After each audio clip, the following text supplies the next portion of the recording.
અમદાવાદથી આગળ વડોદરા પહોંચે વડોદરામાં પણ ધોધમાર વરસાદ છે। શહેરના અનેક વિસ્તારોમાં ધોધમાર વરસાદ છે।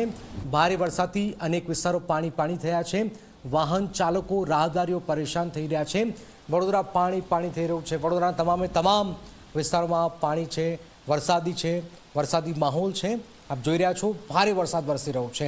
આગાહી પ્રમાણે જ મધ્ય ગુજરાતમાં ધોધમાર વરસાદ, વડોદરામાં પણ જબરજસ્ત સવારે પણ હતો, સતત વરસાદ છે અને આજે રાત્રે પણ ધોધમાર વરસાદી માહોલ, પાણી ભરાઈ ગયા છે। રસ્તાઓ પર ટુ વ્હીલરો બંધ પડી ગયા છે। લોકો માટે પારાવાર મુશ્કેલીનો સામનો પણ અહીંયા કરવો પડી રહ્યો છે। વડોદરામાં પણ ધોધમાર વરસાદી માહોલ હાલમાં સર્જાઈ રહ્યું છે। કેટલીક જગ્યાઓ પર તો આપ જોઈ રહ્યા છો કે ટુ વ્હીલર બંધ પડી ગયા, લોકોને પારાવાર મુશ્કેલીનો સામનો કરવો પડી રહ્યો છે। વડોદરાના તમામ વિસ્તારો જે છે એ તમામ વિસ્તારોમાં ધોધમાર વરસાદ છે।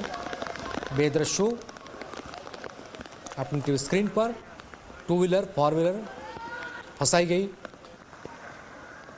અને પારાવાર સામનો કરવો પડી રહ્યો છે। અલકાપુરી હોય, સયાજીગંજ હોય, અકોટા હોય, ફતેહગંજ હોય, સમા હોય, હરણી હોય, ચારણપુરાથી કમલપુરાનો માર્ગ પાણીમાં ગરકાવ થયો। રસ્તા પર પાણી ભરાતા જ કાર ફસાઈ જાય છે। આપ જોઈ રહ્યા છો ઘટનાની જાણ થતાં સ્થાનિકો દોડી આવ્યા। સ્થાનિકોએ ટ્રેક્ટરની મદદથી કારને સુરક્ષિત બહાર કાઢી હતી।